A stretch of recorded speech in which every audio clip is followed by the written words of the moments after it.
सगळ्यांनाच उत्सुकता आहे. आता आता काय आहे नेमकं कार्यक्रम? आपण अशी मंडळी आहोत, आपण कुठे गेलो तरी कार्यक्रम करू शकतो.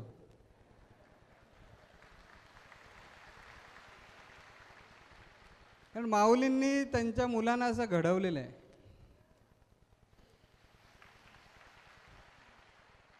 कठीण कठीण प्रसंगात वेगवेगळी आव्हानं आपल्यासमोर येतात.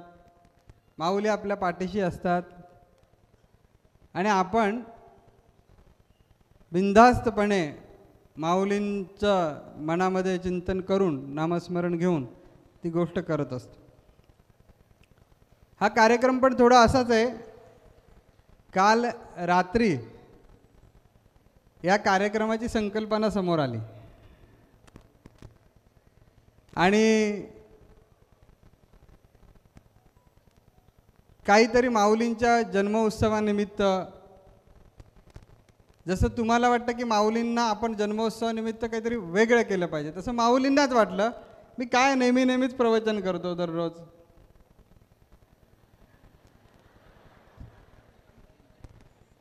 त्यांना माझी पण भीती वाटते मी काय एखादा शब्द पटकन बोलून जाईन. संवाद असाच असतो. तर काय मी नेहमीच प्रवचन करतो, पण मला माझ्या मुलांना माझ्या हृदयात आहे रे अजून भरपूर सांगण्यासारखं. ते थोडं सांगायला अजून मी थेट सांगू शकेन असा कळवळा त्यांच्या हृदयात होता. आणि मग त्यांनीच सांगितलं की मी माझ्या मुलांशी गप्पा मारलं तर कसं होईल रे. म्हणजे मलाच नाही, अजून काही सहकार्यांना पण सांगितलं कसं होईल, असं चालेल का मी गप्पा मारलं तर. मलाही वाटतं माझ्यासाठी नेहमी तुम्ही सगळ्या लांबून येता, एवढा जनसमुदाय असतो आणि मी प्रवचन नेहमीच करतो, पण मलाही वाटतं कधीतरी मला माझ्या मुलांशी माझ्या गोतावळ्याशी गप्पा माराव्या. मग आम्ही म्हटलं मग जन्मोत्सव हे औचित्य साधूया आणि गप्पा मारूया. आणि असं ह्या कार्यक्रमाची रूपरेषा ठरली. तर मी माऊलींना जसे आपण गप्पा मारतो तसे मी प्रश्न विचारणार आहे आणि ते प्रश्न जरा तुमच्या मनातलेच विचारणार आहे. माऊली त्याच्यावरती आपल्याला उत्तर देतील, सांगतील. तर सुंदर कार्यक्रम आहे की नाही? हां, तुम्ही आधी मध्ये टाळ्या वाजवून जोरदार प्रतिसाद दिला पाहिजे. तुम्ही हसले पाहिजेत, हसायला पण पाहिजे. तर आपण ह्या कार्यक्रमाकडे, हा एक संवादाचा कार्यक्रम आहे, माय लेकरांचा असं समजूया आणि त्या संवादाकडे वळूया. आता मी तुमचं प्रतिनिधित्व करतोय सगळ्यांचं, हे समजून घ्या. मला माऊलींना असा प्रश्न वाटतो विचारावा की आता आपण बघितले आपले माऊली केवढे होते, म्हणजे आपण पण त्यांच्याबरोबरचे बरेचसे सवंगडी कशी आपण ही सुरुवात केली, अगदी नाथांच्या माहेरपासून. काही तर सवंगडी त्याच्याही अगोदरचे आहेत. म्हणजे जुनं स्वामीजींचं घर आहे, माऊलींचं घर आहे, तिथून ही सुरुवात झाली आणि त्यातले सहकारी सगळे सोबत आहेत अजूनही. बरेचशा वेळा असं जे अगदी मुरलेले कार्यकर्ते आहेत असं म्हणूया जरा थोडं, की त्यांच्यामध्ये कार्यकर्ता अगदी भिनलेला आहे. कार्य करताना असं वाटतं कधी कधी, असे मनामध्ये बऱ्याच जणांचे असे कदाचित भाव येत असेल की माऊलींना असं वाटलं होतं का की त्यावेळी हे सगळं ज्यावेळी सुरू केलं त्यावेळी हे एवढं मोठं काही स्वरूप घेईल, हे जे आता हे काही स्वरूप आलं आहे. आणि त्याहीपेक्षा खरा मूळ प्रश्न असा आहे की जे माऊली आज कुठल्याही क्षेत्रामध्ये उतरो, मग ते ॲम्ब्युलन्सचा प्रकल्प असू द्या, मग काय तर शुद्धीकरणाचं कार्य असू द्या, किंवा धर्मक्षेत्र सारखं मासिकामध्ये लिहावं लागतं, प्रवचनकारांना घडवावं लागतं, कार्यकर्त्यांकडून वेगवेगळ्या सेवा करून घ्याव्या लागतात. एवढंच नाही तर रिद्धिनिवास, बुद्धिनिवास, मंदिरं ही बांधावी लागतात. हा काही आता माऊली म्हणून त्यांची भूमिका वेगळी, पण याच्यामध्ये इंजिनियरची भूमिका आली. हॉस्पिटलमधून आपण ज्यावेळी काही कॅम्प्स अरेंज करतो त्यावेळी डॉक्टर लोकांचं पण कौशल्य आलं. थोडक्यात काय तर आम्हाला आमची माऊली कधी कुठे कमीच वाटली नाही. म्हणजे माऊलीला काही येत नाही असं काहीच नाही. या सगळ्या ज्या गोष्टी आज आम्हाला दिसतात आणि प्रत्येक ठिकाणी पॉझिटिव्ह रिझल्ट आहे त्याचं यश आलेलं आहे, तर मला प्रश्न सगळ्यांच्या वतीने असा विचारायचा आहे स्वामीजींना की या सगळ्याचं जे काही स्वरूप होतं याची लक्षणं कुठेतरी बालपणामध्ये आपल्याला दिसून येत होती का, किंवा बालपणी ह्या सगळ्या गोष्टीचं कुठेतरी तुम्हाला स्वतःला ठाव लागला होता का, असा माझा प्रश्न आहे. आणि त्याच्यावरती तुम्ही आम्हाला जे तुम्हाला स्फूर्त आणि जे मनापासून एकदम खळखळून सांगावं अशी आम्ही आपल्या चरणी विनंती करतो. आज सद्गुरू म्हणून बोलत नाही, जगद्गुरू म्हणता नाहीच नाही. आज एक तुमचा मोठा मित्र म्हणून बोल. मला तुमचं मित्र व्हायला फार आवडतं. गुरूंपेक्षा मित्राच्या भूमिकेमध्ये मला जास्त आनंद वाटतो मनापासून. खरंही आहे की हे मंदिर कुठलंही मंदिर असू दे त्याचं ड्रॉइंग हे माझं असतं. आपण ज्या संतपीठावर बसलेलो आहोत त्या संतपीठाचा जवळजवळ 70 फूट बाहेर कॅन्टिलेवर काढलेला आहे. इथे जे आर्किटेक्ट असतील, इंजिनियर असतील त्यांना माहिती आहे हे चॅलेंज आहे. तरीसुद्धा एवढा कॅन्टिलिव्हर बाहेर येऊ कसा शकतो. हे जे आता आपण संतपीठ आणि संतपीठाच्या समोर आपण जे बसलेलं आहात ते ओपन थिएटर जे आहे त्याचं मी ड्रॉइंग देऊन गेलो, आखून दिलं आणि आम्ही कार्यक्रमाला निघून गेलो. आणि त्यावेळी आमच्याकडे गँग चिऱ्याचं काम करणार, जांभ्या दगडाचे काम करणार 150 लोकांची होती. आणि निघून गेलो. 22 ते 25 दिवसांना नेहमी दौरा यायचा आमचा. आणि येऊन बघितलं त्यावेळेला जवळजवळ भरपूर मोठं काम झालं होतं. 30-40 लाखाचं काम झालं होतं. आणि येऊन बघितलं तर तिथेच हे महाद्वार जे आहे तिथे एंड करून टाकला त्यांनी ह्या कर्वेचरचा. आता ती जागा वेस्ट जाणार जिथे आता शिवाजी महाराजांचं आणि जिजाऊ मातेचा जो संवाद साधतात ती एखादा टेलरची कैची चुकून लागल्यानंतर ती पॅन्ट फाटते किंवा कपडा फाटतो आणि तिथं तो रफू करतो, तसा मारलेला रफू आहे मी तो. कारण इथून बरोबर समोर जर बघितलं तिथे अमृत कलश आहे, तिथून बघितलं तर टूस झालेला आहे. हा डी झोन आहे तो असा वाकडा झालेला आहे. का? त्याने कंपासच चुकवला. जे कारागीर होते त्या कारागिराने कंपास चुकवून टाकला आणि जे कर्वेचर असे आहेत अर्धवर्तुळाकार ते चुकवले त्याने आणि ते चुकवल्यामुळे तिथे एंड झाला. आता या जागेचं काय करायचं, पडीक जागा राहणार. तिथे मी येऊन बघितलं, अरे हे काय केलं, गडबडच झालं फार. पण माझ्यावर पूर्वीपासून गुरूंची कृपा असणार 100%. आणि त्यामुळे पटकन लक्षात आलं हां हे केलं पाहिजे. आणि मग तिथे तो जे आत्ताचं जे तुम्ही अमृत कलश म्हणजे पुष्करणी बघताय, जिथे भगवान भोलेनाथ, शिवाजी महाराज, जिजाऊ माता जे आहे ते जे आहे ते माझं स्वतःचं ड्रॉइंग आहे. आणि मला वाटतं शिवाजी महाराजांनंतर म्हणजे गर्व म्हणून नाही, मगाशी मी सांगितलं मित्र म्हणून बोलतो आहे, तुमचा एक मोठा मित्र म्हणून बोलतो आहे. शिवाजी महाराजांच्या नंतर गड कुणी बांधला असेल तर मी बांधला आहे.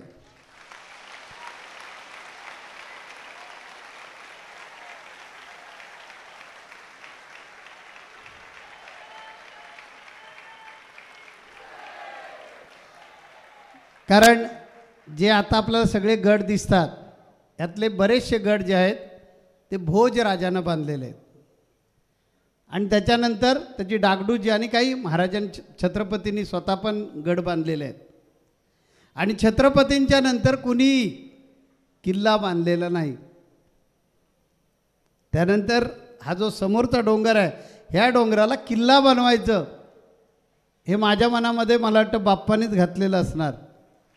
आणि त्यामुळे तो किल्ला झालेला आहे. आता वरती तुम्ही बसलेले आहात आणि खाली VIP बसलेले आहेत. हा सुद्धा डोंगरच होता. तो असा पोखरून काढला आहे की खाली VIP बसू शकतात, वरती तुम्ही भक्तगण बसू शकता आणि मग मध्ये येण्यासाठी रस्ता पाहिजे. त्याला ब्रिज बांधला, ते ड्रॉइंग माझं आहे स्वतःचं. तिथे ठेवलेलं आहे एका कोपऱ्यावर आणि इथे खाली ठेवला आहे. एवढ्या मोठ्या अंतरामध्ये मध्ये पिलरच नाही आहे.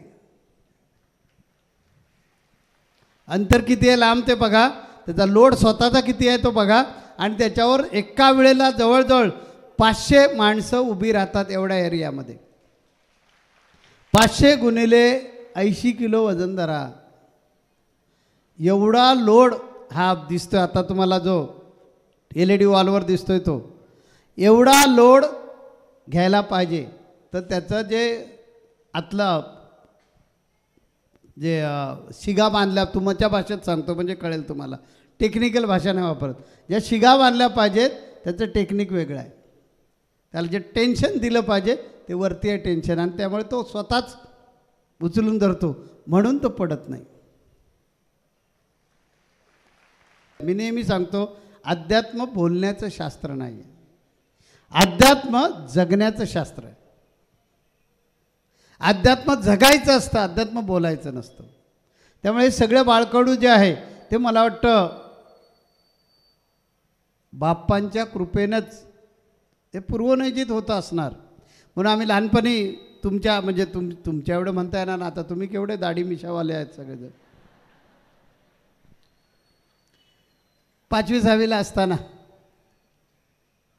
ते खताळ महाराजांनी सांगितलं तसाच मी होतो, भयंकर खट्याळ. खताळ महाराजांनी मगाशी सांगितलं ना की अतिशय खोडकर होते, खरंच खोडकर होतो. मला कुणी बोला बोला तुम्ही म्हणजे पुन्हा आम्हाला प्रवचनात घेऊन जाते असं वाटतंय. तर आम्हाला गंमतीचा विषय सगळ्यांना असा वाटला की हा जो ब्रिज बनवला आता, ज्याचं टेक्निक इंजिनियर लोकांना माहिती आहे कसं आहे की त्याला उलटं टेन्शन दिलं आहे. स्वामीजी म्हणाले म्हणजे हे रेग्युलर प्रॅक्टिसमधलं नाही, इंजिनियर माणसांना पण अभ्यास करण्याचा विषय आहे. किंवा जसं सुंदरगडचं आता हे स्वामीजींनी सांगितलं, आपण हे चित्र पाहतोय, हे थोडं अजून पुढे गेलं असतं, पण ते त्यांनी चुकवलं आणि त्या चुकीमधून पण स्वामीजींनी बरोबर बनवलं ना. मी दुरुस्त केलं, रपू मारलाय हां.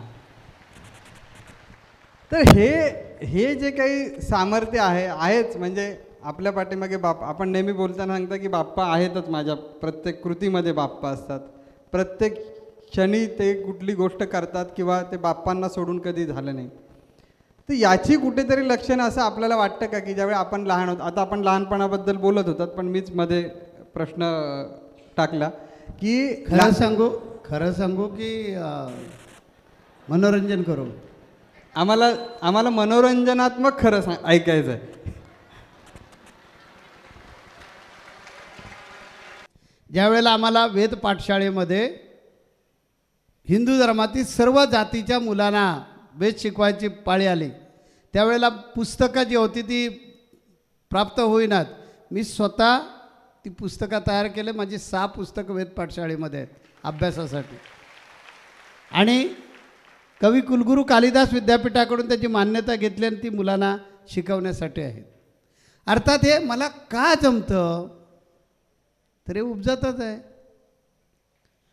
त्याच्यासाठी बाप्पा जन्माला येतील आणि बाप्पा मला टच करतील आणि मी स्पार्क होईल. हे सगळं पूर्वनियोजित आहे आणि हे पूर्वनियोजित असल्यामुळे हे सगळं घडतं, नाही तर ते शक्य नाही. जन्मोजन्मी आम्ही बहुपुण्य केले तेव्हा या बाप्पाचे कृपा झाली. बाप्पासुद्धा एक फार मोठा अवतारी महात्मा आहे, अवतारी पुरुष आहेत आणि आमच्या उद्धारासाठी त्यांना खऱ्या अर्थानं जन्माला यावं लागलं. हे त्याचं खरं मर्म आहे. तेव्हा लहानपणी खोड्या काढणं हा प्रकार होता, विनोद करणं, आतासुद्धा काही कमी नाही करत मी विनोद. तर विनोद करणं, मी शाळेमध्ये असताना एक आबोली नावाचं एक नाटक लिहिलं होतं, म्हणजे 7वी 8वीला असताना लिहिलं असेल, कादंबरी. तर हे जन्मजातच गुण असावेत, म्हणजे गुण होते आणि म्हणून हे मला वाटतं सगळं शक्य झालं. 18 दिवसामध्ये आम्ही 21 अध्यायांचा ग्रंथ लिहिला आणि आम्ही गेलो. निवेगाव इथे आहे, सिद्धेश्वराचं मंदिर आहे तिथे. जयप्रकाश लोणारे इथे कुठेतरी आलेले असतील, राजू बोडेकर पण आहेत इथे. कुठे आहेत राजू बोडेकर? इथे राजू बोडेकर पण आहेत, श्याम गजानन केनी, ही सगळी मंडळ जेवायला दिलं पाहिजे ना. आणि यांना मग मी काय केलं की सांगितलं 21 पुराणं घेऊन 18 पुराणं घेऊन गेलो होतो. एक एक पुराण वाचायला जायचो. ह्याच्यातली कुठली गोष्ट तुला आवडेल ती मला सांगायची. तेवढी त्यांनी दुमडून ठेवायची. आणि दुमडून ठेवल्यानंतर दिवसाला एक अध्याय, साधारणपणे 250-300 ओव्यांचा एक अध्याय लिहिण्याचं काम चालू होतं. 17 दिवस झाले होते आणि 18व्या दिवशी दसरा होता. आणि जयप्रकाश लोणारी म्हणाले, महाराज दसऱ्याचा दिवस किती महत्त्वाचा आहे, पूर्णच करून टाका ना. मी म्हटलं काय पूर्ण करा. नाही झालं पाहिजे माऊली, पूर्ण झालं पाहिजे. मग अगदी आग्रहच त्यांनी केला. त्यामुळे त्यानं टायमिंग दिला आदल्या दिवशी 17व्या दिवशी मी, की उद्या सकाळी 7 वाजल्यापासून 10 वाजेपर्यंत एक अध्याय, 12 वाजल्यापासून 3 वाजेपर्यंत दुसरा अध्याय, आणि मग संध्याकाळशिवाय मला विचारायचं नाही. 7 ते रात्री 9 की 10 असं काहीतरी टायमिंग दिलं आणि 21वा अध्याय पूर्ण करणार. हे सगळं होण्यासाठी गुरूंची कृपा लागते, त्याशिवाय होत नाही. मी असं म्हणणार ना मी अभ्यासू आहे म्हणून. माझा बोलविता धनी वेगळा आहे, पण हे सगळे जे गुण आहेत, संघटन कौशल्य असेल, आमचा एक स्वभाव आहे, कुठलीही गोष्ट. हे बघा राजू बोडेकर उभे राहो, ह्यांना लिहायला नेलं होतं, दाखवा ह्यांना. ह्यांना लिहायला नेलं होतं,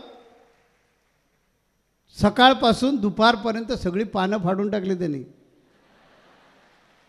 आणि आम्ही नोकरीचा राजीनामा दिल्यानंतर जवळजवळ 20-1 वर्ष हातात पेनच घेतल्यानंतर फक्त फौजदारी करणं माझं काम आहे ना, म्हणजे सांगणं हे काम आहे ना.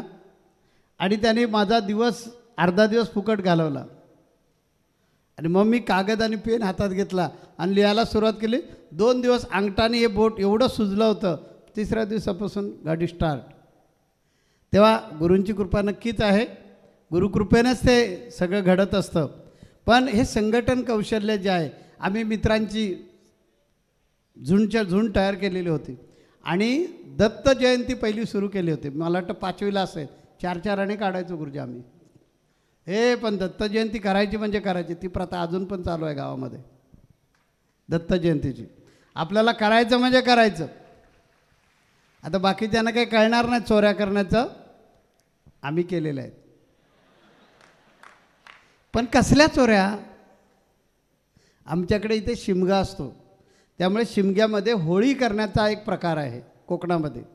त्यामुळे भाग्योदय महाराज ज्याने चॅलेंज दिलं की आमचं कवळ कसं चोरून, आता कवळ म्हणजे तुम्हाला काय कळणार नाही की झाडाच्या फांद्या तोडायच्या असतात आणि त्याचं ते रचून ठेवलेले असतात भारे, आणि ते नंतर जाळायचे असतात आणि जमीन जाळून भाजून मग ती नांगरायची असते. त्याला आमच्याकडे कवळ म्हणतात. ते ज्याने सांगितलं पोरांनी तोडू दे तरी, चोराला तरी येऊ दे, बघतो आम्ही काय करायचं, त्यालाच कसा फसवायचा ह्याच्यामध्ये मी मास्टर होतो. आणि म्हणून मित्र माझ्यावर प्रेम करायचे, कारण प्लॅनर मी चांगला होतो. प्रत्येकाला ठरवून द्या, सौचे गुरुजी तुम्ही त्या गेटवर उभं राहायचं आणि काय करायचं एवढंच बघायचं. बघा आतासुद्धा ज्या वेळेला एखादी गोष्ट करतो आपण, आता दिंडी काढतो, दिंडीमध्ये वेगळी कामं आहेत, पण प्रत्येकाला एकच काम दिलं आहे, त्याने तेवढंच करायचं. नाहीतर मी त्याला गमतीनं म्हणतो भगवान कृष्ण व्हायचं नाही. नारद मुनी जे आहेत ते नारद मुनींना वाटलं की त्याला 16,108 बायका राहणार कुठे कुठे म्हणून, पण तो देव होता, तुम्ही कृष्ण नाही आहेत, त्या दिले तेवढंच काम कर, म्हणून ते सक्सेस होतं. तेव्हा माझा हातखंडा विषय आहे कुठल्याही गोष्टीमध्ये की प्रत्येकाला त्याची कॅपॅसिटी समजून, मला माणसं वाचता येतात. त्या माणसाचा चेहरा बघितल्यानंतर मी माझ्या जीवनामध्ये पहिला विचार करतो की हा माणूस माझं नुकसान काय करेल, फायदा काय करेल, मी कधीच विचार करत नाही, कारण फायद्यासाठीच असतं ना सगळं. पण हा ज्यानं जर धोका दिला तर त्रास काय देईल, त्याची उंची खोली लांबी सगळी काढून घेतो. आणि मग जरी भाव असेल माईक, जे कृष्णामध्ये गुण होते ना, जरी भाव असेल माईक तरी देव होय म्हाटक. मी ठग पण आहे, मला फसवण्याचा जो जो प्रयत्न करतो त्याला वाटतं मी आता ना फसवणार म्हणजे फसवणार, त्याने मला कैची टाकायच्या अगोदर मी निघून गेलेला असतो आणि तो तोंडावर तोंड घशी पडतो. हे माझं गमक आहे याच्यात. बोला पुढे. पण मी आयुष्यामध्ये कधीच कुणाला फसवत नाही, पण शेंडी लावून नाही घेत. खूप सुंदर असं मनोरंजन पण होतं आहे आम्हाला. आणखीन आम्हाला हळूच छोटे छोटे इंजेक्शन पण मिळतात ना. हां, तर खूप संवाद चांगला आहे. आता आपण बालपणाबद्दल थोडं बोललात आपण, पण अशी कोणती अशी गोष्ट आहे की जी अजूनही आपल्याला अधूनमधून आठवते? बालपणी अशा अनेक लीला आपण केलेल्या आहेत आणि बाळाचे पाय पाळण्यात दिसत असतात. तर अशापैकी अशी कोणती लीला किंवा अशी कोणती गोष्ट आपल्याला वाटते की ह्या माझ्या मुलांना पण मी ती सांगावी, आणखीन आनंदाने सांगावीशी वाटते, अशी एखादी गोष्ट जर शेअर केली तर? माझ्या आवडीचा स्वभाव आहे मदत करणे. हा लहानपणापासून आहे. आता मी नाव सांगणार नाही त्या मित्राचं, कधी इथे गावातच आहे त्यामुळे ते बरोबर नाही दिसत. तर त्याचे वडील जे होते ते शिक्षक होते, प्यायचे. आणि तो माझा मित्र, त्याचा भाऊ, त्याची बहीण, अशी जी 4-5 मुलं होती. आणि त्यांचे प्रचंड दारूमुळे हाल व्हायचे. त्या आईनं मला डबा दिला, त्यांना खायला मिळायचं नाही, तर मी माझा जो डबा होता तो मी त्याला देऊन टाकायचो. फी भरायला लागायची, ती मी पैसे देऊन टाकायचो आणि आईला सांगायचो पैसे हरवले म्हणून. मग आई मारायची, पण कबूल करायचो नाही. मी कधी सांगायचो नाही की मी माझ्या मित्राला दिले म्हणून, कारण तो शिकला पाहिजे. माझे आईवडील चांगले आहेत म्हणून मला देतात, त्याला पण असं झालं पाहिजे. आणि तोच कदाचित इथे उपयोग आहे. नाणीजमध्ये आपण CBSE बोर्डाचं शाळा घातलेली आहे. नाणीजमधले पंचक्रोशीतले काही लोक, नाणीजमधले काही लोक असं बोलतात की नरेंद्र चारणकडे पैसे भरपूर झाले म्हणून घातलं आहे फुकट शिक्षणाची सोय, त्यात काय मोठं नावासाठी घातलेलं आहे. हे जरी मला बोलले, अजूनही बोलतात. काय म्हणतात, CBSE बोर्ड आहे आणि CBSE बोर्डाला नर्सरीपासून आता 12वीपर्यंत आहे आणि पुढच्या वर्षी कॉलेजची इमारत बांधून झाली की ग्रॅज्युएशनपर्यंत सायन्स साईड आणि कॉमर्स साईड चालेल. आता 12वी आमची सायन्स साईड आणि कॉमर्स साईड आहे. तर नर्सरीपासून 12वीपर्यंतचे जे वर्ग आहेत त्याला पूर्णतः विनामूल्य शिक्षण आहे. पालकांनी 1 रुपया पण भरायचा नाही. मुलांची विद्यापीठाची फीसुद्धा आपली संस्था भरते, म्हणजे मी नाही भरत, तुम्ही भरता सगळे. मग काही लोक म्हणतात की पैसे भरपूर झालेत म्हणून वाटत आहेत, पण इथून पंचक्रोशीतून मी ती शाळा बाहेर घेऊन जाणार नाही म्हणजे नाही. कारण एक मूल ज्या वेळेला घडतं, आज अशिक्षित लोकांची पोरं शिकत आहेत, ग्रॅज्युएट ज्यावेळेस तो मुलगा होतो किंवा ती मुलगी ग्रॅज्युएट होते, त्या पुढची पिढी अडाणी कधीच राहत नाही. ह्यांनी जरी मला शिव्या दिल्या तर मला ते वाटतच नाही दिल्या कुणाला, या शरीराला दिल्या, मला कुठे दिले. मला ते कधीच शिव्या देऊ शकत नाहीत. त्यामुळे एखाद्याला मदत करणे हे पहिल्यापासूनचा गुण आहे. कदाचित तो आईकडून मिळालेला बरदस्त असेल म्हणून तसा असेल. आई दत्त महाराजांची भक्त होती आणि मी सगळ्यात लाडका. 4 बहिणी, 2 भाऊ आम्ही, 4 बहिणींच्या पाठीमागचा मी, त्यामुळे मी लाडका असायचो. त्यामुळे सगळ्या बहिणी मार खायच्या का, तर सगळे लाड माझेच असायचे. बोला, तुम्ही आम्हाला हे पण लाडके आहेत भार माझे. तुम्ही आम्हाला सगळ्यांना मंत्रमुग्ध केलेलं आहे, त्यामुळे प्रश्न काय विचारायचा आहे ते आम्हीच विसरून जातो. हां, माझा हाच स्वभाव आहे. आणि आरतीमध्ये म्हटलं जे जे आले ते येथे रमले. माझा स्वभाव आहे. माझी एकदा नजर एखाद्या व्यक्तीवर पडली की ती व्यक्ती माझ्या प्रेमामध्ये पागल होते म्हणजे होतेच.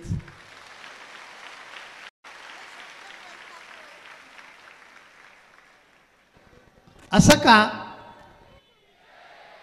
असं का? तर मी त्याच्यावर इथून हृदयातून प्रेम करतो. त्याने मला काही नाव ठेवू दे, माझं कौतुक करू दे, माझा अपमान करू दे, मला काहीच वाटत नाही. आपण त्याच्यावर प्रचंड प्रेम करत राहायचं. त्यानं करायचं की नाही ते त्याने ठरवायचं आहे. पण आपलं काम आहे त्याच्यावर प्रचंड प्रेम करणं, ते करायचंच असा एक स्वभाव आहे. आणि त्यामुळे मला कधी गरीब श्रीमंत, आता आम्ही जगद्गुरू पदावर आहेत. आमच्या सौचे गुरुजींना माहिती आहे जगद्गुरू पद म्हणजे केवढं मोठं पद आहे. पण माझ्या कधी अंगात ते गेलंच नाही. मला अजूनही वाटतं गजानना तुझ्या आम्ही पायातली वाहनं, याचक तुझे आम्ही द्यावे समाधान. मगाशी आमचे आहेत इथे दूध डेअरीवाले नगरचे आले होते. त्यांनी 1 लाखाचं पाकिट काढून मला दिलं दर्शन घेताना. त्यांच्याबरोबर त्यांच्या सौभाग्य होत्या. मी ते घेतलं आणि त्यांच्या ओटीत टाकलं. महाराज तुम्हाला दिलेलं आहे, मला काय करायचं, तुमचं प्रेम एवढंच भरपूर झालं, मला काय करायचं या गोष्टी. मला कशाचाच पूर्वीपासून मोह नाही. म्हणजे देवानं माझी निर्मितीच अशी केली. माझी रास मकर, आणि मकर राशीवाले जनरली विरक्तच असतात.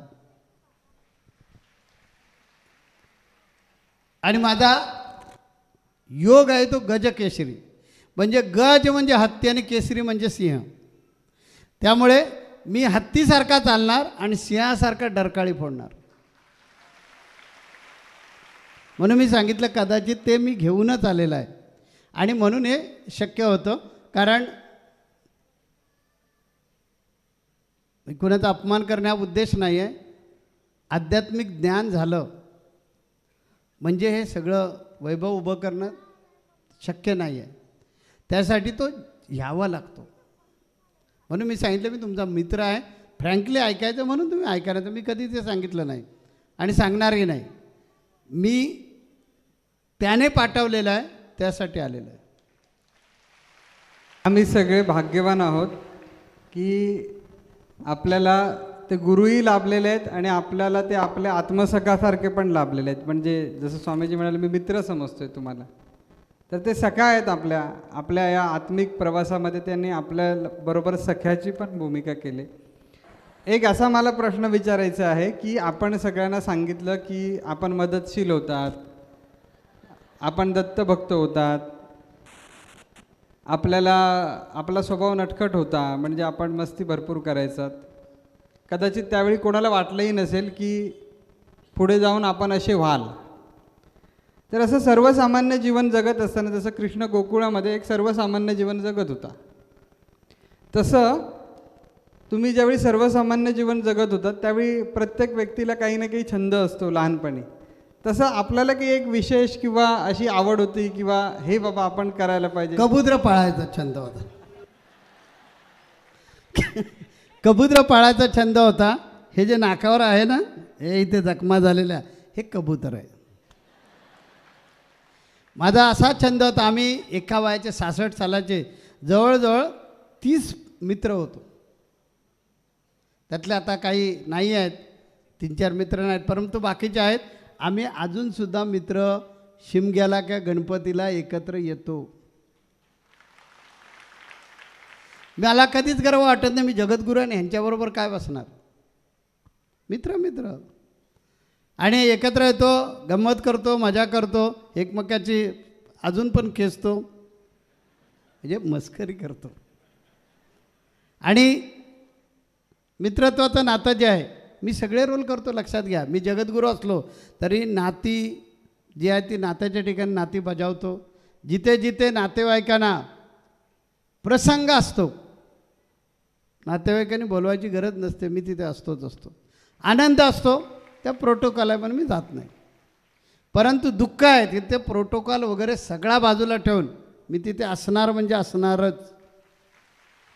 आणि मला कोणी निमंत्रण वगैरे देण्याची गरज नाही. मी माझी स्पेस स्वतःच तयार करतो. अमिबासारखा आहे मी. अमिबा नावाचा एक प्राणी आहे. प्राणी म्हणजे हातपाय असणारा मोठा नाही, पाण्यात असतो. त्याला तोडलात ना तरी तो स्वतःची आपली स्पेस तयार करतो, स्वतः तयार होतो. मी कुठेही गेलो की मला कोण विचारतं, बरेच लोक म्हणतात मला कोण विचारतो, मला कोण विचारतं? मला विचारण्याची गरज नाही, लोक माझ्याच प्रेमात पडतात, हा माझा स्वभाव आहे. आणि त्यामुळे मला कोणी विचारायची गरज नाही, त्यांनाच कळतं नाही नाही हिरो आहे बाबा, हिरोकडे गेलंच पाहिजे. जसं मी अट्रॅक्शनने खेचून घेतो त्यांना. जसं आता आपण सांगितलं तर आपल्याला आवडता छंद आहे, आणखीन तुम्ही सगळ्यांना आता कबुतराचं सांगायचं राहिलं की हां भाग्योदय मला सांगायला पाहिजे की. तर कबूतर पाळण्याचा छंद, मग आमच्या सगळ्या मित्रांनी कबूतर पाळली होती. माझ्याकडे ज्यादा आले की त्या दुसऱ्या मित्राला द्यायचे. त्यावेळी काही परिस्थिती फार श्रीमंत नव्हती, पण एकमेकांना द्यायची कबूतर. आणि जर स्पर्धेमध्ये त्याचं कबूतर घेऊन आलो आम्ही, कुणी माझं जरी त्यांनी कुणी पळवलं, बोलायचं काहीच नाही. मग आमच्याकडे नर होता, एक खरबा कलरचा नर होता, त्याच्या पायात कडं वगैरे घातलेलं होतं. वरती आकाशामध्ये अजूनसुद्धा महाराज पक्षी उंच उडायला लागले की जे समजत नाही की हा कोण आहे म्हणून. मी इथून ओळखतो ते कबूतर आहे की आणखीन कोणी आहे ते. माझ्याकडे पायपर नावाचे कबूतर होतं, त्यानंतर साधे कबूतर होते, त्यानंतर इथे एक तुरा असणारं कबूतर असतं. कबुतराचे भरपूर 6-7 जाती आहेत, आणि हे काळे दिसतात हे पारवे आहेत, हे जंगली कबूतर. तर आमचा छंद होता की मित्रांची कबूतरं प्रत्येक ठिकाणी होती ना इथे गावामध्ये, मग ती कबूतरं वरती उडायला लागली आणि आमच्या घराजवळ वरून जाताना दिसली की मी माझ्याकडचा नर उडवायचो वरती. म्हणजे सगळ्यांचा छंद होता, मी शिकवलं होतं. आणि माझा तो नर होता तो एक्सपर्ट होता, तो बरोबर घेऊन खाली यायचा. तो खाली यायला लागला आणि कबूतर तिकडे पळायला लागले की परत उठवायचा त्याला. असं करून त्याला दमवून त्या कळपात नेऊन सोडून द्यायचं. वरती हे सगळं आकाशात, आपण खालूनच बोंबलायचं, लक्षात घ्या. मी आ आ आ आ आ केलं की कबूतर कुठेही असलं तरी येणार, माझ्या खांद्यावर बसणार, डोक्यावर येऊन बसणार, खांद्यावर येऊन बसणार. आणि ते कबूतर चोरवण्यातली कबूतर होते, सागवेकर म्हणून, आनंद सागवेकर म्हणून माझा मित्र होता. आम्ही एकाच वर्गामध्ये सगळेजण. तर त्याची कबूतरं उतरवली संध्याकाळचा 4चा समय होता, आणि 4-5 त्याची कबूतरं उतरवली आणि आमच्या घराच्या छपरावर आली ती कबूतरं. मग कबूतरांना चणे जादा आवडतात आणि बाजरी जादा आवडते, तर त्यांना चणे वगैरे घातले. खाली येतात का बघितले, येईनात. मी समजलो की आता ही गडबड होणार, ही जाणार उडून. संध्याकाळ होईपर्यंत वाट बघितली. आमचा तो नर सारखा खाली यायचा, मी परत त्याला बाहेर काढायचो, वरती सोडायचं. आणि असं करून त्या कबुतरानं थांबवून ठेवली. आणि संध्याकाळ झाली, आता म्हटलं सापडणार. आता ते पकडायची होती म्हणून घराच्या वरती चढलो. चौसोपी कोकणातली घरं असतात तशी, पावसाळ्याचे दिवस होते.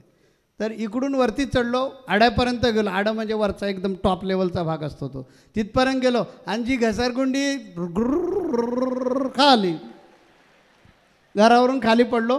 एक दगड नाकात घुसला, एक छातीत घुसला, इथे जखम आहे अजून पण आहे ना. आता बाबा मारतील हे बघितलं तर बाबा मारणार, कारण 7वी-8वीतला हा खेळ आहे ना प्रकार. दगड काढून टाकला. मी कशालाच घाबरत नाही, मला भीती हा प्रकार आयुष्यात कधी वाटतच नाही. आम्हाला कावीळ झाली होती माझ्या ह्या डाव्या हातावर, हे बघा, दाखवा जरा.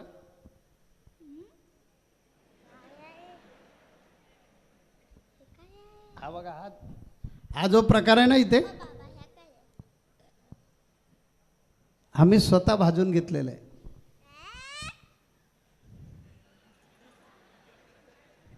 सरदार वल्लभभाई पटेलांनी आपल्या काखेतली गाठ भाजली होती ना, हां, कावीळ झाली होती. आणि ऐकायला तयार नाहीत. बाबा म्हणायचं नको, आई रडायला लागली, पोराला भाजू नका. आमच्याकडे कोकणामध्ये अशी पित्त म्हणजे कावीळ झाली की भाजलं जातं. वाळा जो होता तो बाबांनी गरम केला आणि ठेवणार. आई रडायला, काय करताय काय तुम्ही वगैरे असं बोलायला. मी बाबांच्या हातातली पकड घेतली आणि माझ्या हातावर ठेवली. इथे पण एक माझ्या भाजलेला आहे. आई दळत होती आणि मला काहीतरी पाहिजे होतं, तर ते आई लक्ष देत नव्हती. माझ्याकडे एक तार होती अशी आणि त्याला माकड असायचं आणि त्याला एक स्प्रिंग असायची. ते असं उभं धरलं की ते माकड असं असं असं वरती जायचं. आई लक्ष द्यायला तयार नाही. एक आपल्याकडे दिवा असतो ना, त्याला काय म्हणू, टेंबा होता, तो पेटत होता आणि त्या उजेडामध्ये आई दळत होते. आई गाणं म्हणण्याच्या नादामध्ये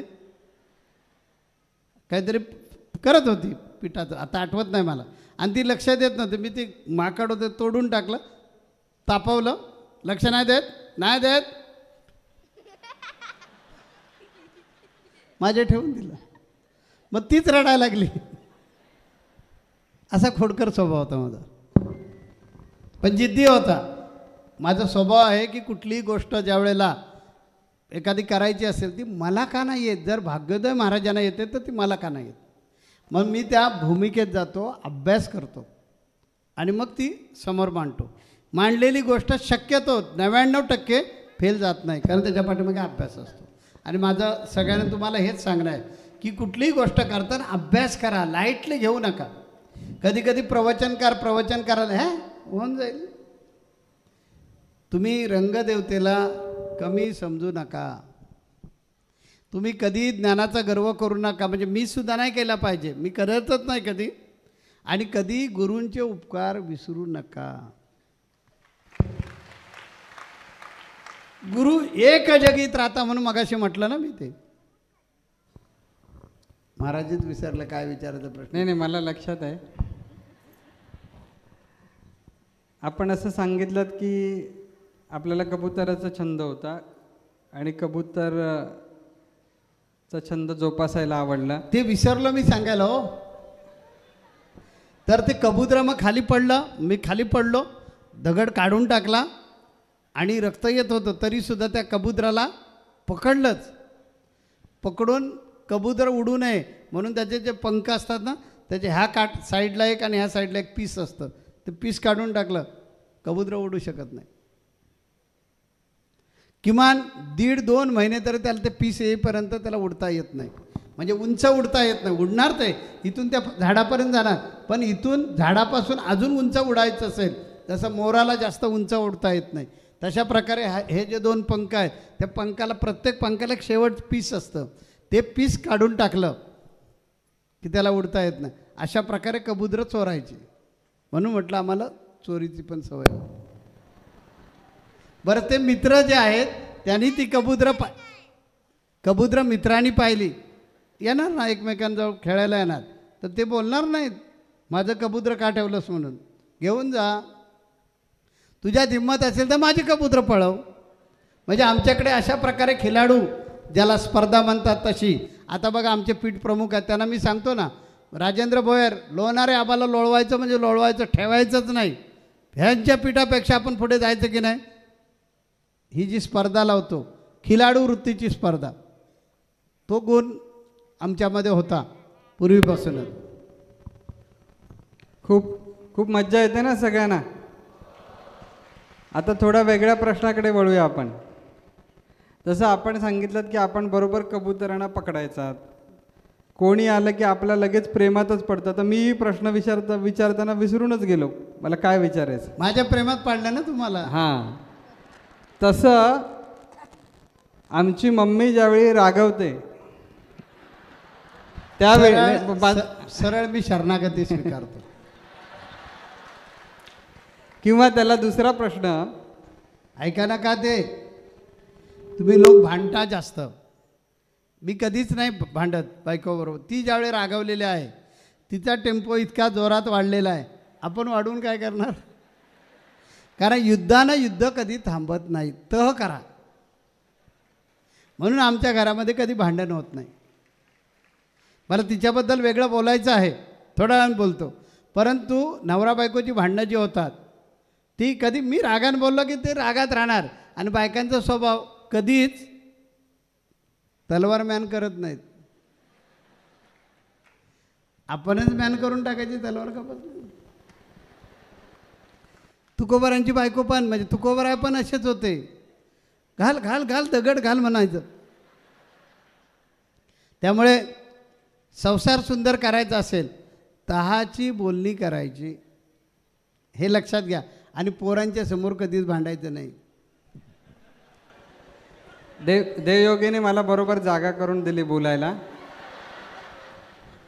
तर मला असं विचारायचं आहे की तुम्ही सगळ्यांना प्रेमात पाडता, पण आईला ज्यावेळी अशी कुठली गोष्ट तुम्हाला अशक्य वाटते आईची, की आता आपण त्यांना जिंकू शकत नाही, असं त्यांच्या स्वभावातलं वैशिष्ट्य. कुणाच्या आईचं, माझ्या की तुमच्या आईचं? आमच्या आईचं. की आपण सगळ्यांना उत्तर देऊ शकतो, सगळ्या गोष्टी समजवू शकतो आणि आईलाही समजवू शकतो, परंतु आईमधली ही एक विशेष गोष्ट आहे, तिथे आपण काही समजवू शकत नाही. म्हणजे तिथे बायको हा नेहमी महागुरूच असतो. गुरुला कधी समजावायचंच नसतं, शिष्यानं ऐकायचं असतं. आनंद महाराज, तुम्हाला त्याचा काय उपयोग होणार नाही.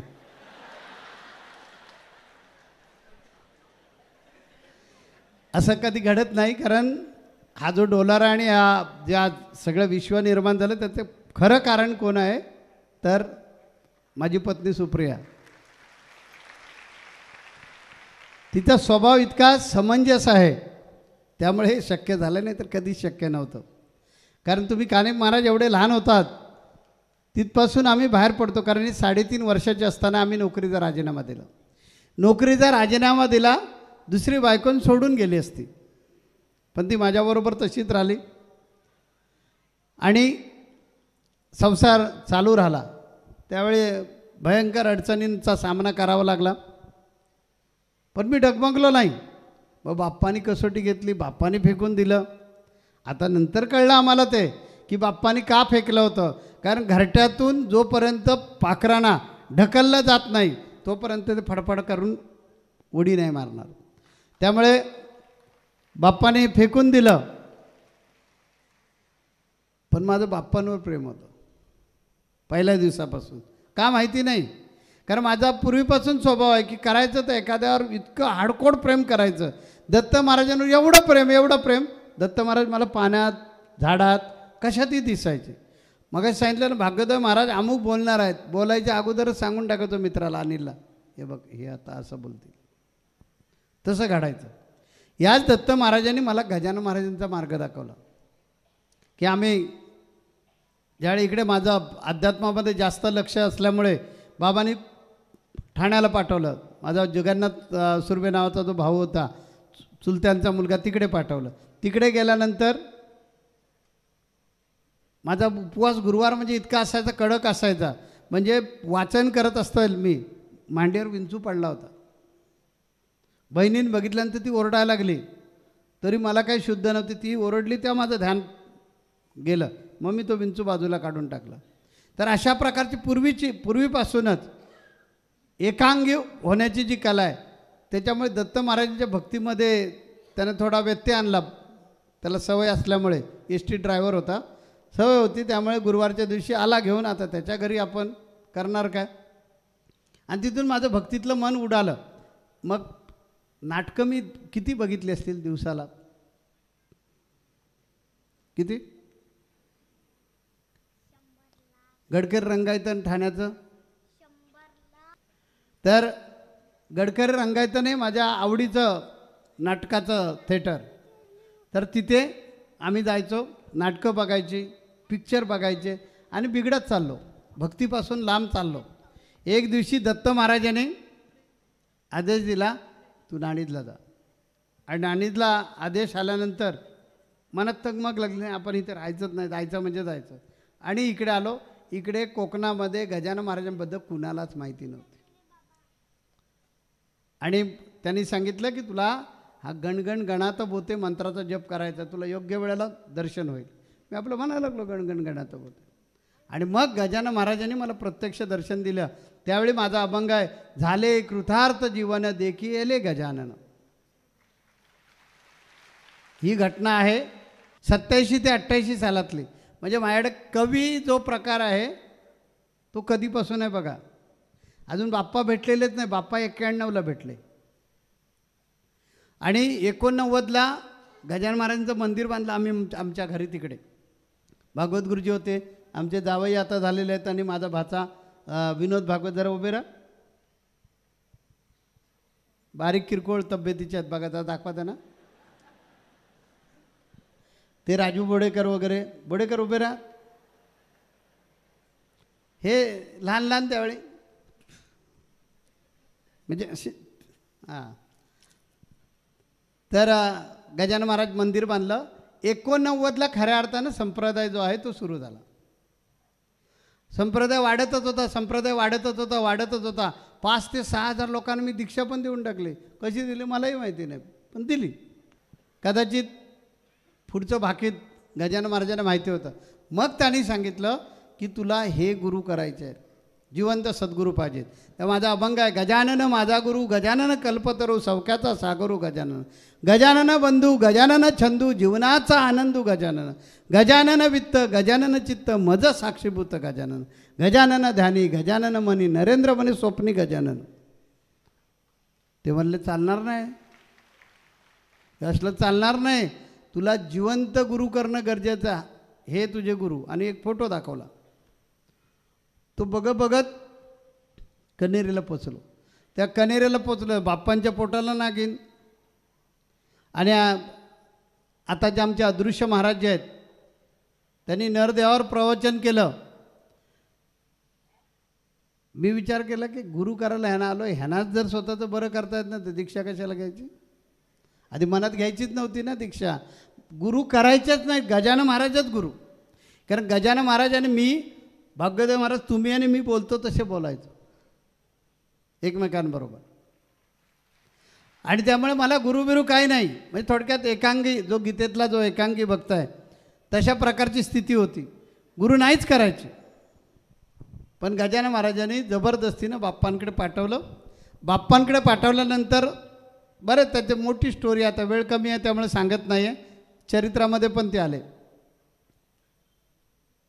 तर बाप्पांकडे पाठव. बाप्पांची दीक्षा घेताना माझी कंडिशन होती, दीक्षा देताना तुम्ही नाही दिसले तर परत येईन. हो बाबा जा, तुला बघ ते काडसिद्धेश्वर महाराज आहेत ना त्यांच्यात मीच आहे. आणि एक रूम होता, आनंद महाराजांना आठवतं असेल, त्या रूममध्ये घेऊन जायचे आणि दीक्षा द्यायचे. त्या 20-25 लोक त्याच्यात बसायचे. त्याचे आम्ही 20-25 लोक बसलो होतो. सगळ्यांना बाप्पाने सांगितलं हात वरती करा. हात वरती केला आणि जो मंत्र आहे तो कानमंत्र दिला. कानमंत्र दिला, सगळ्यांनी नमस्कार केले, निघून गेले. तरी मी आपलं तिथेच. मी बघतो यांच्यात कुठे गजानन महाराज आहेत, हे कसले गुरु. कारण मला डाऊट होता ना फार, ह्यांच्या पोटाला नागिन उठलं, हे स्वतःला बरं करू शकत नाहीत, हे मला काय करणार. मग त्यांनी सांगितलं ओ नरेंद्र महाराज. मग माझं लक्ष गेलं तिकडे. अरे बाप्पांनी डायरेक्ट नाव घेतलं होतं.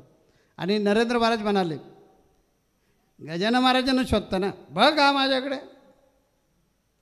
आणि बघितलं ते एकदा गजानन महाराज, एकदा बाप्पा, एकदा गजानन महाराज, एकदा बाप्पा, एकदा गजानन महाराज, एकदा बाप्पा.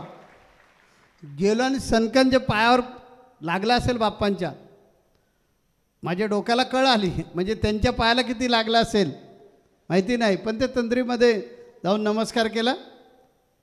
त्यांनी मंत्र सांगितलंच होता.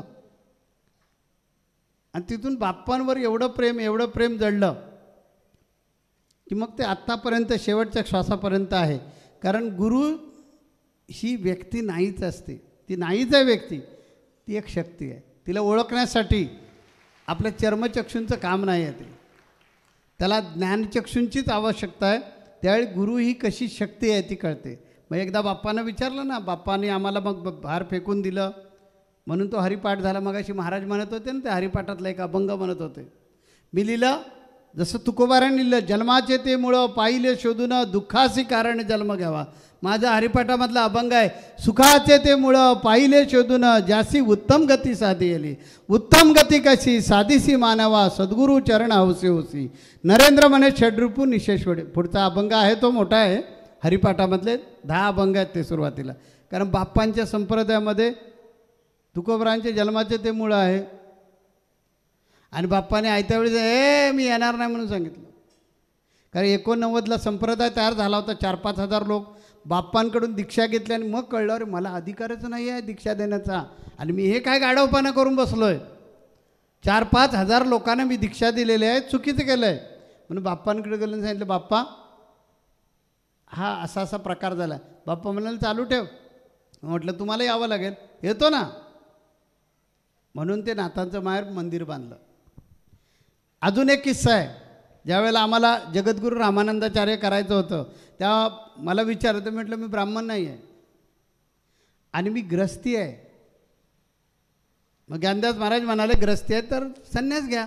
म्हटलं संन्यास घेऊ शकत नाही. मला बायकोबद्दल अट्रॅक्शन नाही आहे. मला गुरु वाक्य मंत्र मूलम हे महत्त्वाचं आहे.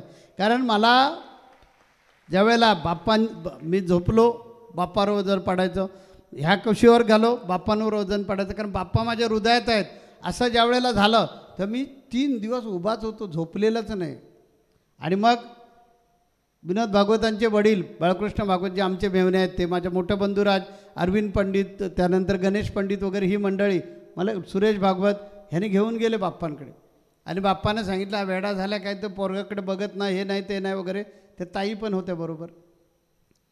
बाप्पांनी समजून घेतलं काय ते, आणि मग ताईंनी सांगितलं की हे पळून जाण्याच्या विचारात आहे. तर महाराज विनंती एवढीच आहे, म्हणजे ताईसुद्धा वैराग्यशील कशा आहेत ते बघा, की त्यांना मी विरोध करणार नाही, त्यांनी घरी राहून परमार्थ करावा. विनंती एकच, त्यांनी घरी राहिलं पाहिजे. बाप्पा म्हणाले पुरी तेवढंच ना, घाबरू नको. हे नरेंद्र, याच्यापुढे बायकोला घेतल्याशिवाय यायचं नाही आणि संसारातच राहून तुला परमार्थ करायचं. ती आज्ञा मी पालन केली आणि म्हटलं मला भाऊ जगद्गुरुपद नको तुमचं हे, कारण मी संन्यासी नाही आहे, मी संन्यासी राहू शकत नाही. मी माझ्या गुरूंचा शब्द काय वाटल ते झालं, प्राण गेला तरी मोडणार नाही. मग अखिल भारतीय आखाडा परिषदमध्ये त्याच्यावर विचार झाला आणि मग ठीक आहे, भगवान प्रभू रामचंद्र पण ग्रस्ती होते, मग यांना काय झालं दिलं तर. आणि मग ते साधू संतांनी संमत केलं आणि मला दिलं. मी माझ्या कृतीनं इतिहास बदलायला लावला हिंदू धर्मातला. आजपर्यंतचा जो इतिहास आहे, कुठलाही आचार्य संन्यासीच असतो, कुठलाही आचार्य आतापर्यंत ग्रहस्थी झालेला नाही. पण गुरूंची कृपा असेल कदाचित आणि त्याच्यामुळे या पदावर आहे. मी संसारात आहे, मी पूर्ण म्हणजे ह्या दोन्ही मुलांना सकाळीसुद्धा आता वाढदिवस आहे, लोक तुम्ही सगळे आलेत, त्या दोघांना आंघोळ घातल्याशिवाय मला चैनच नाही पडत. तर मुलांना आंघोळ बिंघोळ घालणं हा माझा छंद आहे. आम्ही दोघंजण फिरायला वगैरे संध्याकाळी जातो. म्हणजे मी आजसुद्धा संसार करतोय. तेव्हा बाप्पा हे माझं आराध्य का आहे, तर बाप्पा म्हणजेच गजानन महाराज आहेत आणि गजानन महाराज म्हणजेच बाप्पा आहेत. आमच्या देवघरात एकच देव आहे, बाकी कोणच नाही देव. पुढे मज्जा येते ना. थोडंसं अजून रहस्य जाणून घेऊया. तर असं आपण सांगितलं की आपण बाप्पांकडे गेलात, बाप्पांनी दीक्षा दिली. त्याच्या अगोदरच आपले काही लोकांना आपण दीक्षा दिलं होतं. गजानन महाराजांची एकांगी भक्ती आपण करत होतात. तर हे सगळं करत असताना मग नंतर बाप्पांनी आपल्याला सांगितलं की ठीक आहे, तुम्ही जे करताय ते सध्या चालू ठेवा. आणि मग त्याच्यानंतर जुन्या मठाची निर्मिती झाली, बाप्पा येणार असं सांगितलं. आणि मग मध्यंतरीचा काळ असा आला की बाप्पा म्हणाले की मी येऊ शकत नाही किंवा तुमचा आणि माझा संबंध नाही. तर अशा परिस्थितीमध्ये जो नंतर जे काही प्रसंग आले किंवा हा जो काही आध्यात्मिक प्रवास घडला हा अतिशय कठीण होता. कारण एकतर आपली नाळ गुरूंशी जोडली होती, ज्यांच्या कृपा छत्राने आणि ज्यांच्या आशीर्वादाने आपण ही प्रेरणा घेऊन पुढे चाललो आहोत. त्यांनीच पटकन पाठीवरून तो हात काढून घेतला. आणखीन थोडंसं हृदयालाही आपल्याला तोडल्या पिळवटल्यासारखं झालं असेल की मी नाहीच आहे तुमचा. तर अशा परिस्थितीमध्ये जी जिद्द आपण जी ठरवून ठेवली किंवा जी एकनिष्ठता जी तुम्ही सांभाळली, याच्याबद्दल आम्हाला कसं सांगाल की जेणेकरून आम्ही सगळे मी त्याच्यात म्हटलं की बाप्पा मला मानत नसतील ना शिष्य, मी तर मानतोय ना गुरु ना शिष्य. म्हणजे मी तर मानतो ना त्यांना गुरु. त्यांनी मानायचं की नाही मानायचं त्यांनी ठरवायचं. मी कुठे घटस्फोट दिला आहे, मी कुठे घटस्फोट दिला आहे. मला ज्या अर्थी गजानन महाराजांनी त्यांच्याकडे पाठवलं ना, एकदा गजानन एकदा बाप्पा, एकदा गजानन एकदा बाप्पा, हे गजाननच आहेत बस. मग मला बरेच मोह आले, म्हणजे आमिषा आली काही जणांनी. एकदा सुनील साळवी, मी, भाई बाटकर वगैरे असे चाललो होतो मुंबईमध्ये आणि खोपोलीतून जात असताना गगनगिरी महाराजांच्या आश्रमामध्ये गेलो होतो. तर गगनगिरी महाराजांचा माझ्यावर प्रचंड प्रेम, कारण गगनगिरी महाराजांनी बाप्पा समवयस्कर होते आणि त्यामुळे बाप्पांबद्दल ते बोलायचे चांगलं. जे माझ्या गुरुबद्दल चांगलं बोलतात तिथे मला आवडायचं, आजही आवडतं. जे माझ्या गुरुबद्दल चांगलं बोलत नाहीत त्यांचं मी तोंड पण बघत नाही, हे माझा एक स्वभाव आहे. गुरूंची निर्भत्सना जो शिष्य ऐकतो तो शिष्यच नसतो, असं माझं मत आहे. मला माहिती नाही चुकीचं की बरोबर आहे ते.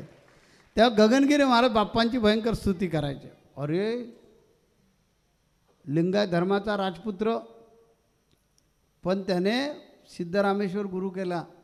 ते त्यांच्या भाषेत बोलायचे. मी बाप्पांना तसं बोलणं चुकीचं आहे, पण ते त्यांच्या भाषेत सांगायचे. ते आवडायचं मला. बाप्पांबद्दल गप्पा सांगायचे, ते कसे वगैरे, बाप्पा आणि त्यांची गाठीभेटी व्हायच्यात वगैरे त्या. तेव्हा सुनील साळवी जे होते त्यांनी मला सांगितलं, बघा महाराज किती कौतुक करतायत तुमचं, तुम्ही ह्यांच्याकडून दीक्षा घ्या. मला ते जवळ बसवून घ्यायचे, खुर्चीत बसवायचे. का माहिती नाही, बाप्पा पण म्हणजे आता ते बोलायला नाही पाहिजे, आनंद महाराजांना त्याचं रहस्य उघड केलं. बाप्पा मला पाया पडायचे, का पडायचे मलाही माहिती नाही. ते गगनगिरी महाराज पण नमस्कार करायचे, का करायचे मला माहिती नाही, पण जवळ बसवून घ्यायचे. जसे बाप्पा मला, तुमचा फोटो बघितला तर बाप्पांच्या पुढ्यामध्ये ताटली आहे, माझ्या पुढ्यामध्ये ताटली आहे, माझ्या पुढ्यात ते बघा गगनगिरी महाराज, ते बघा गप्पा कशा मारतात. तर बाप्पांच्या पुढ्यात ताट आहे, माझ्या पुढ्यात ताट आहे. ठीक आहे, मी लाडका आहे, ए शोभा वाढ माझ्या मुलाला, असं सांगायचे. तर ते आपल्या ताटातलं मला भरवतात. माझं ताट तसंच आहे, मी माझ्या ताटातलं खायला सुरुवात केली होती. थांब, हे बाप्पांचं प्रेम किती आहे बघा. बघा ते का बाप्पांच्या पुढ्यामध्ये जी ताटली आहे ना ती छोटी आहे आणि मला मोठं दिलं. ए शोभा, त्याला काय एवढंसं देते, दे ना भरपूर. शोभा म्हणजे शोभाताई आमच्या गुरुभगिनी आहेत, त्या बाप्पांच्या सेवेत असायच्या. आणि हे सिद्धार्थ नगरमधला फोटो आहे. तर तो जो ताट आहे छोटंसं, ते बाप्पांनी मला वाटतं नाश्ता केला होता असेल आणि मी नंतर गेलो होतो, त्यामुळे मला बघितलं नाही. आपल्या बघा पलंगावर बसवलं आहे, ते एकाच आम्ही पलंगावर बसलो आहे बघा दोघेजण. बाप्पांचा तिकडे तांबड्या कलरचा तक्क्या दिसतो आहे आणि तिथे बसलो आहे. तर ते ताटातलं आपल्या भरवत आहेत. माझ्या ताटामध्ये चमचा पण आहे आणि ताट पण आहे बघा, तसंच्या तसं, असं प्रेम. तर मला गगनगिरी महाराजांनी कडून दीक्षा घ्या म्हणून सांगितलं सुनील साळवीने. किती बघा तुमच्याबद्दल चांगलं बोलतात. मी म्हटलं ज्यांच्या शाळेमध्ये मी बसलेलंच नाही त्यांनी मला 100पैकी 200 मार्क दिल्यासारखा हा प्रकार आहे. ज्याच्या शाळेत बसलो त्याने माझा पेपर तपासून 0 जर दिला असता केवढा आनंद झाला असता. मला वाटतं तुम्हाला कळलं असेल की माझ्यावर गुरूंची कृपा काय आहे ती. आणि बाप्पा येतील, मला जवळ परत घेतील याचकिंची ती मनामध्ये नव्हतं. पण मी ठरवलं होतं, एकलव्यासारखं ठरवलं होतं. एकलव्य मला नेहमी आठवायचं त्यावेळेला. काय वाटलं ते झालं तरी चालेल, पण त्यांनी आता सांगितलं ना पुढेच जायचं. म्हणून तो हरिपाठ सुरू झाला, आमची भजनं वेगळी सुरू झाली. संप्रदायाचं नाव आता काय द्यायचं, बाप्पा तिकडून बोलायचं, ए माझं नाव घेतो, माझ्या नावावर लोकांना जमा करतो, म्हणून संप्रदायाचं नाव झालं स्वस्वरूप संप्रदाय. मग आता संप्रदायाला देव पाहिजे म्हणून गजानन महाराज झाले, संप्रदायाला ग्रंथ पाहिजे म्हणून नरेंद्र महाराज लीलामृत नावाचा ग्रंथ आला. तेव्हा हे सगळे प्रकार सुरू झाले आणि संप्रदाय वाढत होतं. माझं बाप्पांवरचं प्रेम याचकिंचितही कमी नव्हतं. बाप्पा प्रत्येक गोष्टीला डिवचायचे, त्यामुळे मला तसं पुन्हा मी पेटून उठायचो आणि काय करायचो, तशी निर्मिती करायचो. अशा प्रकारे संप्रदायाची जडणघडण सुरू झाली. आता संघटन कौशल्य पूर्वीपासूनच होतं, म्हणून संघटनात्मक मी संप्रदाय बांधला. सेवा केंद्र आलं, तालुका केंद्र आलं, जिल्हा आलं, पीठ आले, हे आता जे आलं आहे ते त्याच्यामुळे आलं. आणि संघटनात्मक म्हणजे आता आपल्या गुरुबद्दल बोलता कामा नये, परंतु माहिती म्हणून सांगतो की काही भक्तगण स्टेजवर इतका धुमाकूळ घालायचे. मला पण शायरी साबळे जे होते त्यांनी सकाळपासून संध्याकाळी 5 वाजेपर्यंत बाहेर ठेवून दिलं होतं, सोडलं नव्हतं आतमध्ये. 5 वाजे, हे बघा काय प्रेम आहे ते, हे फाजील प्रेम दोघांचं एकमेकांचं आमचं. आम्ही भाऊ भाऊ पण प्रेम किती करतो बघा. माझ्या अंगावर एक कीटक बसलाय, त्यांनी तिकडून बघितलं, त्यांना कळवळ आला, ते उठल्याने आल्याने घेऊन गेले. असं प्रेम पाहिजे लक्षात घ्या. आम्ही दोघांनी एकमेकांना जिंकलंय. ते बघा तिकडे भाऊ बसलेले आहेत दुसरे, भीमा महाराज. असं प्रेम करा एकमेकावर. तर स्टेजवर असलं की ठराविकच लोक फिरणार. मग बाकीचे भक्त किती चांगले असू दे, नाही, ते जे कोंडाळं असणार ते त्याच्याशिवाय बाहेर कोणी येणार नाही. मी ठरवलं हे माझ्या संप्रदायामध्ये मी नाही करणार, आणि म्हणून शिस्त लावली. आमच्या संप्रदायातला कुठलाच भक्त बघा स्टेजवर येणारच नाही.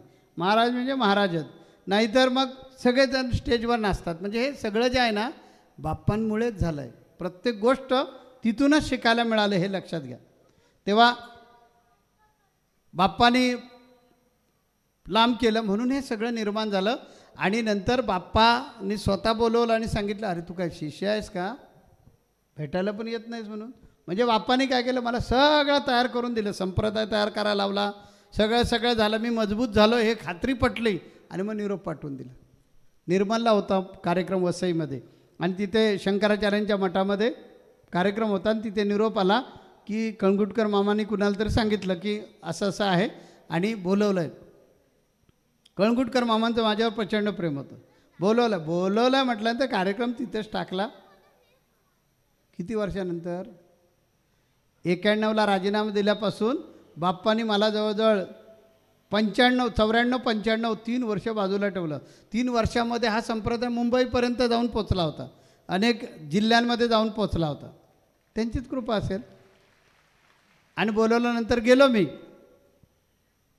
बाहेर उभे होते वाट बघत माझी. मी गेलो आणि खाली वागतो बाप्पा म्हणजे असे दणकट होते. माझे सुरुवातीचे फोटो बघितले तर उडून जाईन असा होतो मी. बाप्पाने जे 2 दंड माझे धरले ना, काय विषयात सुटण्याची, आणि खाली वाकत होतो, त्यांनी गळ्याला जवळ घेतलं आणि मिठी मारली. ती पहिली भेट. हात धरला आणि घेऊन गेले आतमध्ये, बसवलं आपल्या आसनावर. आता लाज वाटायला लागले, आसनावर गुरूंचे कसं आपण बसायचं, म्हणून मी खाली वरती. त्याने एकदा हात धरला तर कुणाची भिशात नव्हती सोडायची, त्याने धरला की आणून ठेवणारच, पेलवानासारखा प्रकार होता. बसवलं, ते बघा तिकडे बसवल्यानंतर मला म्हणाले, अरे काय तू शिष्य आहेस का. आता काय बोलायचं, गुरूंचे उलटे बोल कसे असतात. मला बघायला पण येत नाहीस, एवढा मोठा नाणीजला मठ बांधलायस, मला दाखवायला पण कधी घेऊन जात नाहीस. मी म्हटलं आत्ता आपण जिंकलो. म्हटलं कधी येत आहे ते सांगा, मी न्यायलाच आलो आता. आणि काहीतरी कार्यक्रम होता, लगेच आलेला होता, वारी आपली काहीतरी होती. दर 2 महिन्यांना वारीपूर्वीपासूनच ती व्हायची. तर वारी होती. मी म्हटलं ह्या वारीला आलं पाहिजे, मी न्यायला येतो. अरे तू कशाला, मी येतो ना. आणि मग बाप्पा आले. मध्ये आम्हाला त्रास झाला, बाप्पांना आणायला गेलो. जाऊ दे आता ते बाकीचे विषय नको, गुरुबंधू असतातच ना शेवटी तसे. बाप्पांना इकडे डायरेक्ट आणलंच नाही, रत्नागिरीतच घेऊन गेले. म्हणजे आणायला मी गेलो होतो, ठीक आहे ते चालणार. बाप्पा इथं आले. इथं आल्यानंतर बाप्पाने ह्या डोंगरा इथेच ह्या संतपीठावर इथे एक छोटंसं हे होतं, स्टेज होतं, आणि इथून 11 केवीची तार जात होती. विवेक कांबळे आहेत ते, त्यांना शॉक लागला. आम्ही बाप्पाने आणायला गेलो होतो आणि त्यांना शॉक लागला. 11 केवीचा शॉक लागला की कोळसात आणून खाली ठेवलं होतं. आता विवेक कांबळे आमचे संस्थेचे डेप्युटी CEO आहेत. हे बघा विवेक कांबळे कोण उभे राहा. हां, तो बघा त्यांचा हात अजूनसुद्धा वर्ण आहे इथे लागलेला. तर बाप्पाने इथे बघितलं आणि मग नंतर प्रवचनात दुसऱ्या दिवशी प्रवचनामध्ये सांगितलं, अरे बाप से भेट असावा.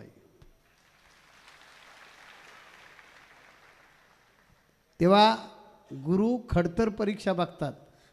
माझी काही डेअरिंग झाली ना त्याचवेळी बोलायला, मग मी नेहमी जात राहिलो. आणि एक दिवशी मीच विचारलं, बापसे बेट सवा बेटा सवाई म्हणे, पण मला तुम्ही का म्हणायचे, तू माझ्या नावाचा दुरुपयोग करतोस, तू माझ्या नावानं पैसे, मी तर कधीच पैसे घेतले, मी सुरुवातीपासूनच आम्ही पैसे कुणाकडूनच नाही घ्यायचं, असं का म्हणायचे. घडला असतास,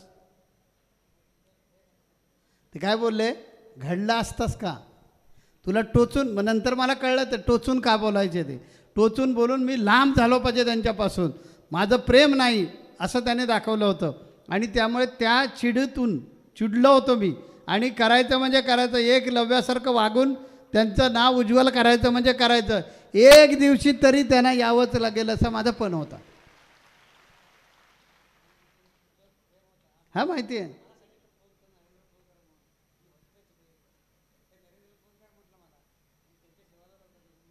हां, भीमा महाराज सांगतायत,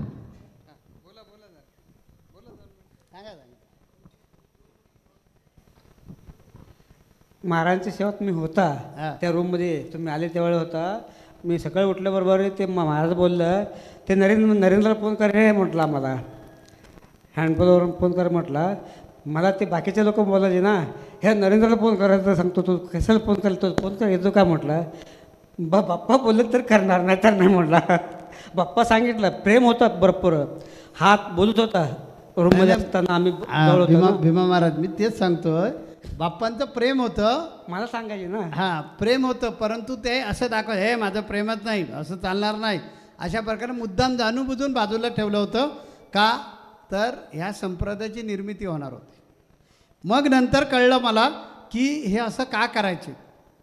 संत कबीर जे आहेत, रामानंदाचार्यांनी सुद्धा संत कबीरांना असं, हा मॉमेडियन आहे, हा मुसलमान आहे, हा माझा शिष्य नाही, आणि आपल्या पायातल्या खडावा फेकून मारल्या होत्या. संत कबीरांनी ते खडावा डोक्यावर घेतलं होतं आणि सांगितलं होतं, हे जर माझे गुरु नाहीत. खडावा कुणाच्या डोक्यावर असतात, शिष्याच्याच ना. आणि हे बोलतात मी यांचा गुरु नाही, तर बाप्पा म्हणायचे माझा हा गुरुच, म्हणजे माझा हा शिष्यच नाही, हा माझ्या नावावर पैसे जमा करतो, अमुक करतो, तमुक करतो वगैरे बोलायचे. आणि तसं मी चिडून की माझं नाव अजून एक खराब नाही, जाणूनबुजून करायचे, काही जण जाऊन सांगायचे, लोकात येऊन सांगत होते, सांगायचे आमच्याबद्दल. पण मी कधी अवाक्षर बोलायचो नाही, काही नाही. मी म्हणायचो तुम्ही प्रेम करा, नाही तर नका करू, एकतर्फी प्रेम आहे, आय लव्ह यू. आणि त्यामुळे माझं एकतर्फी प्रेम होतं. आणि मला वाटतं त्या एकतर्फी प्रेमामुळेच बाप्पाने माझी कसोटी घेतली. त्यांना कळलं की हा हाडकोड माझा शिष्य आहे. आणि मग बाप्पा आले, मग अनेक वेळा येत राहिले. आणि मग एक दिवशी बाप्पाने ते गम्य सांगितलं की मी असं का केलं, की ही परीक्षा होती आणि बाप्पानी मला सांगितलं मी कोण आहे ते मला सांगितलेलं आहे, तर तू हा आहे, याच्यासाठीच तुझा आणि माझा जन्म आहे. त्यामुळे गुरु ज्यावेळी कसोटी घेत असतात, गुरु कधीच मनातून काढून टाकत नाही, ते लक्षात घ्या. जसं नवरा बायको असतात, लग्न झाल्यानंतर डिवोर्स दिला तरी नवरा बायको हे नातं कधी तुटत नाही, मेल्यानंतर तिला त्याच्याजवळच जावं लागतं. दुसरा असला तरी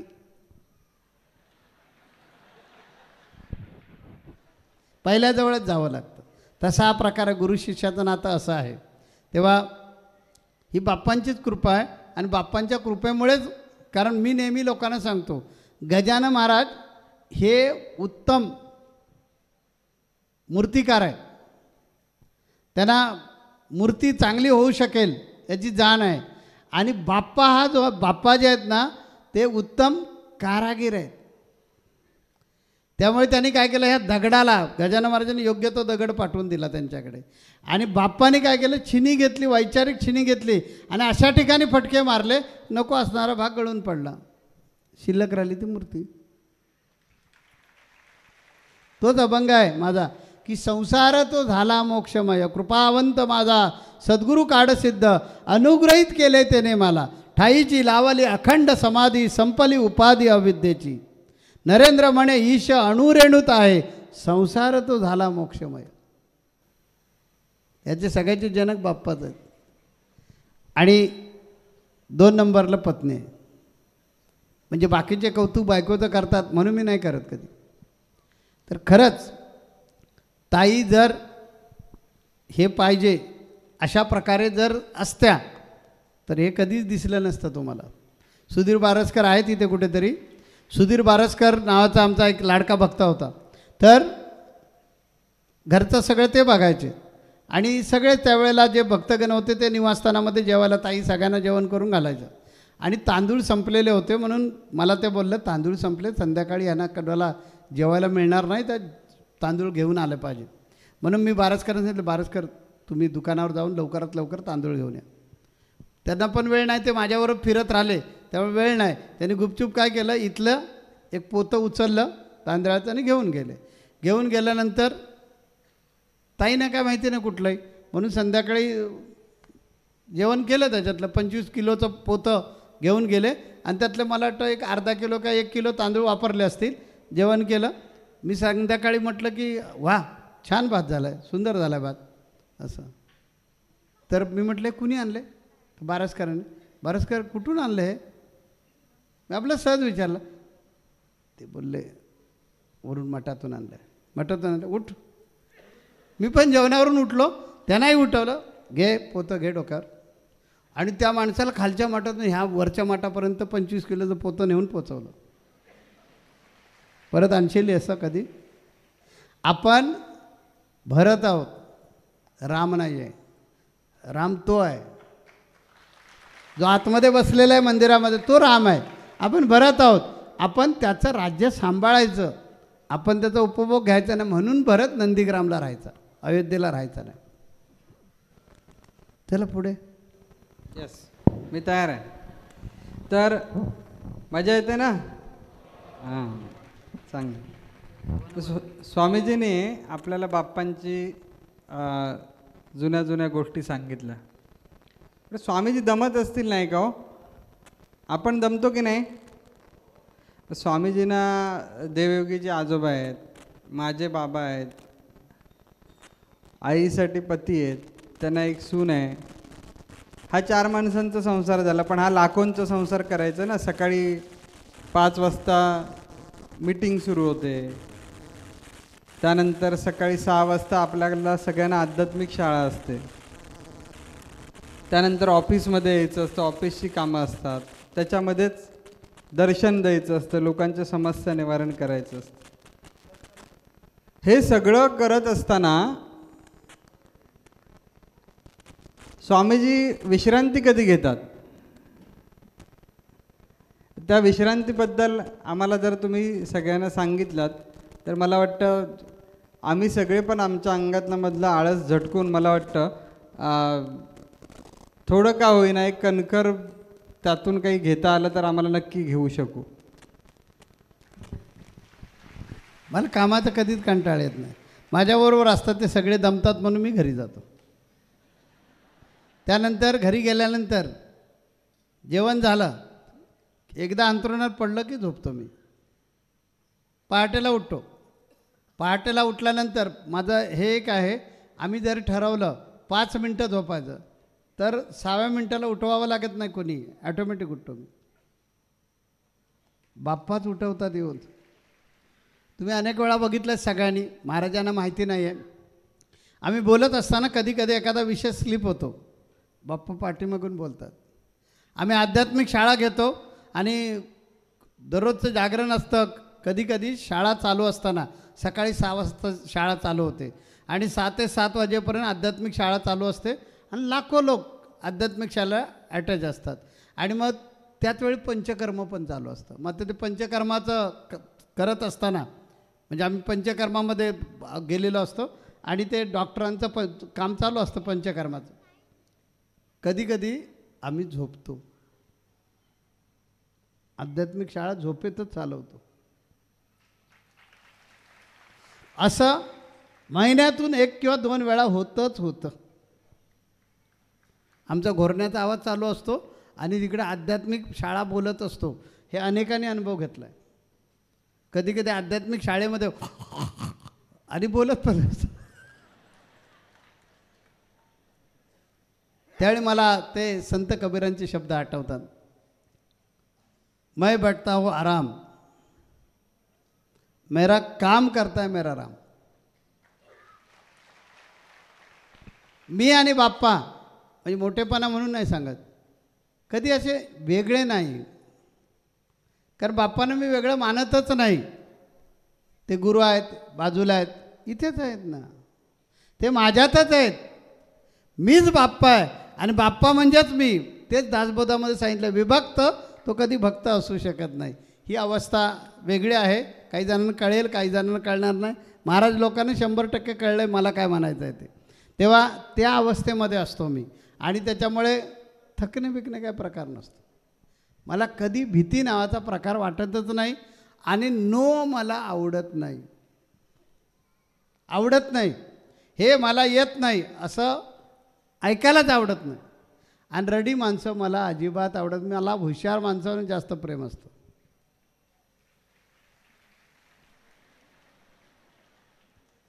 हुशार माणसं मला फार आवडतात. त्यांच्यातलं प्रत्येक गोष्ट जी असते ना ती मी कॅप्चर करत असतो, शिकत असतो. तो माझा एक छंद आहे. पुढे तर अतिशय सुंदर अशी प्रवास स्वामीजींचा जन्मोत्सवानिमित्त स्वामीजींनी आपल्याशी दिलखुलासपणे आपल्याला सांगितलं, एक मित्र बनवून सांगितलं. म्हणजे गुरु कसे असू शकतात भक्तासाठी, शिष्यासाठी, तर ते कधी कधी मित्र म्हणून पण आपल्याशी संगत करू शकतात. हा स्वामीजींचा मोठेपणा आज आपल्याला या ठिकाणी जाणीवपूर्वक लक्षात आला. आपल्या लाडक्या माऊलीला स्वामीजींना उदंड आयुष्य लाभू द्या असं मी सर्वांच्या वतीने गजानन महाराजांच्या चरणी प्रार्थना करतो. याचबरोबर स्वामीजी नेहमी म्हणतात की मला माझं आयुष्य काय आहे मला माहिती आहे. मी आज सर्व भक्तगणांच्या वतीने सौचे गुरुजींना विनंती करतो की आपण या ठिकाणी एक यागाचं आयोजन, महामृत्युंजय जो याग आहे तो आपण दरवर्षी म्हणजे दर महिन्याला करत असतो वारीच्या निमित्ताने. तर आम्हा सगळ्या